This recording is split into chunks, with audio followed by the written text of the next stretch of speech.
Principios y leyes básicas de máquinas eléctricas rotativas de corriente alterna.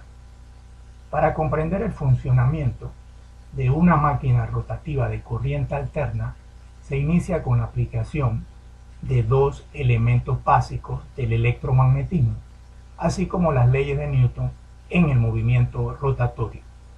Estos dos principios son los siguientes.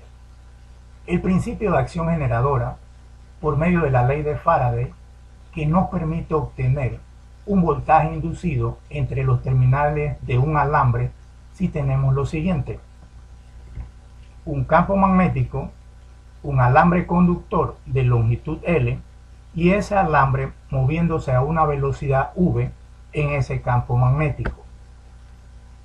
Y la más importante, la posición correcta en el espacio de esos tres elementos, lo que se conoce como tríada rectangular, es decir, un ángulo de 90 grados entre el campo magnético B, la velocidad V del alambre y la dirección del alambre conductor. De esta forma, entre los terminales de ese alambre, el voltaje inducido, producto de la ley de Faraday, será igual a VBL, siempre y cuando se mantengan las condiciones anteriores. El segundo principio, la acción motora, fuerza inducida en un alambre conductor que porta corriente, debemos tener lo siguiente: un campo magnético B y un alambre conductor que porte una corriente eléctrica I. Y la más importante, la posición correcta en el espacio de esos dos elementos. El elemento alambre con la corriente y campo magnético debe ser atravesada perpendicularmente por las líneas de flujo, de tal forma que resulte una fuerza perpendicular a ellos, la cual va a ser igual a ILB. Es decir, se complementa nuevamente el concepto de la tríada rectangular, donde entre los tres elementos va a haber 90 grados.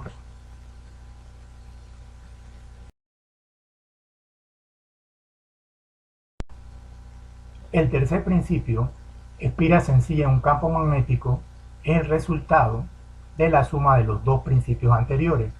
Pero primero entendamos qué es una espira. Una espira no es más que un alambre arreglado en forma rectangular que se pone a girar sobre su propio eje, por lo que tiene un radio R y una longitud L. La espira se pone a girar en un campo magnético B para generar un voltaje inducido total, que es la suma de los voltajes inducidos de las cuatro partes de la espira, es decir, EBA, SB, EDC y EAD, de acuerdo al voltaje inducido en el conductor. EBA va a ser igual a EDC, de tal manera que aplicando la ecuación tendríamos V, velocidad, por el campo magnético por la longitud del alambre, pero en esta ocasión multiplicado por el seno del ángulo Z, ya que la espira va girando en el campo magnético.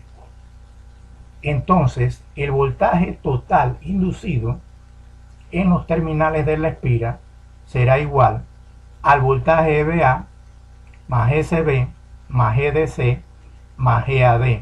Sin embargo, por la forma en que está colocado la longitud BC y EAD, estos voltajes EAD y SB son iguales a 0. Así que el voltaje total inducido será la suma de EBA más EDC. Otra cosa importante que recordar son las leyes de Newton, y es que esa espira se mueve a una velocidad V, pero está relacionada con el radio de giro, es decir, que velocidad es igual al radio de giro por la velocidad angular del movimiento de la espira. A la vez tenemos que recordar que ese ángulo de giro es igual a la velocidad angular por el tiempo, ya que velocidad angular representa el ángulo entre el tiempo. Otra cosa importante es la parte geométrica, es decir, el área de la espira. Esa área de la espira es igual a 2 veces R, o sea, R más R, 2R, multiplicado por la longitud. Adicional, también hay que recordar que el flujo, al moverse la espira en el campo magnético, vamos a tener un flujo máximo que va a ser igual al campo magnético multiplicado por el área de la espira. Cada uno de estos elementos incide a la hora de obtener el resultado del voltaje inducido en la espira. Es decir, el voltaje total inducido en los terminales de la espira, una vez que ella gira y atraviesa el campo magnético, será igual a 2 veces la velocidad por V por L por el seno del ángulo, pero eso, al aplicar las ecuaciones de movimiento que mencionamos acá anteriormente, va a ser igual al flujo máximo por la velocidad angular por el seno de la velocidad angular por el tiempo. Esta es la parte del voltaje inducido total al tener una espira que no es más que un alambre cuadrado moviéndose o girando en un eje atravesado por un campo magnético P.